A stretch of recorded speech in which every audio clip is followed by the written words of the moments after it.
საქართველოს გამოაძევეს იმ საერთაშორისო გაერთიანებიდან, რომლის ლიდერიც იყო წლების წინ. ღია მმართველობის პარტნიორობა ეს გადაწყვეტილება მიიღო რამდენიმე ფაქტორის გათვალისწინებით. ერთი, საქართველოსდან აღარ მიუღიათ მათ სამოქმედო გეგმა და აღარ მიუღიათ მოხსენება იმ რეკომენდაციებზე, რაც რამდენიმე წლის წინ მისცეს.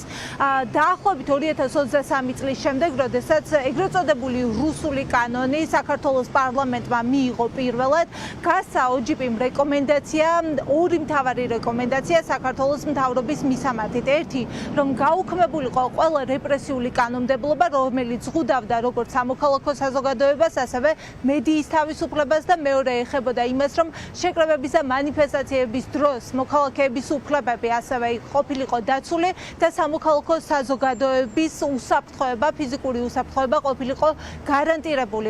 ამ რეკომენდაციების შესასრულებლად საქართველოს მთავრობას ვადა ჰქონდა 2025 წლის ბოლომდე, თუმცა როგორც ღია მმართველობის პარტნიორობა წერს, საქართველოსგან არანაირი დოკუმენტი ოფიციალური განმარტებითი ბარათი მათ არ მიუღიათ. შესაბამისად, პარტნიორმა წევრებმა სახელმწიფოებმა მიიღეს გადაწყვეტილება, რომ საქართველოს წევრობა ამ ეტაპზე შეჩერებულიყო, შეჩერდა და უпростоრად ახლა მიიღეს გადაწყვეტილება, რომ შეჩერების მერე საქართველოს გაეძევებინათ ამ გაერთიანებიდან.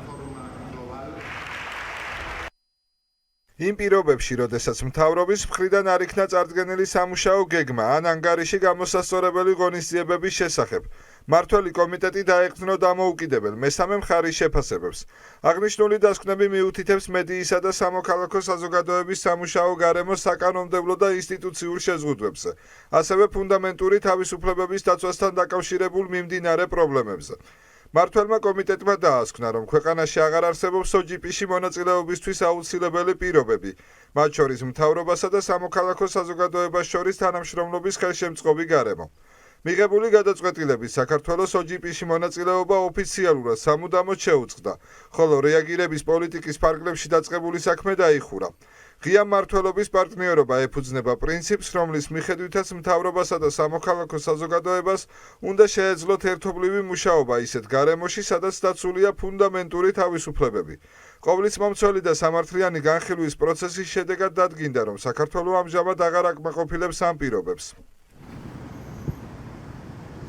არასამთავრობო ორგანიზაციები, რომლებიც ახლა რეპრესიების მსხვერპლი და სამიზნე არიან, წლების წინ სწორედ OGP-ის ფარგლებში თანამშრომლობდნენ საქართველოს მთავრობასთან იმისთვის, რომ მაგალითად სასამართლო რეფორმები განხორციელებულიყო, ადამიანის უფლებების დასაცავად სხვადასხვა კანონი შემუშავებულიყო, ანგარიში ვალდებულება სახელმწიფო უწყებების გაზრდილიყო.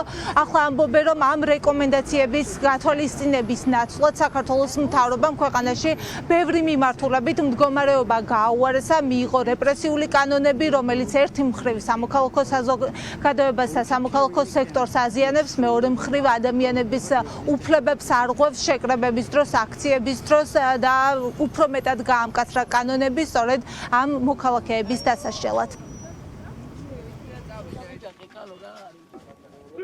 ღია მმართველობის პარტნიორობიდან საქართველოს გარიცხვა რეალურად ნიშნავს იმას, რომ სახელმწიფო ინსტიტუტები თავად ვერ აკმაყოფილებენ გამჭვირვალობასთან დაკავშირებით არსებულ მოთხოვნებს და ეს ყველაფერი მათ შორის მოხდა იმის გამო, რომ თავად სახელმწიფო აი ამ გამჭვირვალობის საფუძვლით ფიქციურად ებრძოდა და ებრძვის უფლებადაცვით ორგანიზაციებს, მედია ორგანიზაციებს, მაშინ როდესაც აი ამ თემატური ძალიან მნიშვნელოვანი ინიციატივიდან ხდება საქართველოს გარიცხვა, რომელიც პირდაპირ უკავშირდება მათ შორის კორუფციასთან ბრძოლას, შესაბამისად ინდივიდუალური ადამიანების კეთილდღეობას. ამიტომაც ამიერიდან რეალურად დადასტურდა ის, რომ ქვეყანა დაშორდა ამ მთავარ დემოკრატიულ პრინციპებს, ანგარიშვალდებულების კუთხით, რამაც კიდევ უფრო რეალურად გააუარესა ადამიანების კეთილდღეობა ქვეყანაში. არის უდიდესი სირცხვილი, ეს არის უდიდესი დარტყმა იმ უდიდეს ძალისხმევაზე, რომელიც ამ აწლეულის განმავლობაში ჩაიდო OGP-ის ფარგლებში ჩვენს ქვეყანაში. აქ ჩართული იყო როგორც ხელისუფლების სხვადასხვა შტო, აქ ჩართული იყვნენ სამოქალაქო ორგანიზაციები, აქ ჩართული იყვნენ ექსპერტები, დონორი და საერთაშორისო ორგანიზაციები და ეს ყველაფერი წყალში ჩაიყარა. ეს არის ძალიან საწყენი და სამარცხვინო, რადგანაც საქართველო იყო ერთ-ერთი მოწინავე ქვეყანა. ალბათ ახსოვს საზოგადოებას, როდესაც საქართველოს უმასპინძლა ღია მმართველობის პარტნიორობის გლობალურ სამიტს 2018 წელს.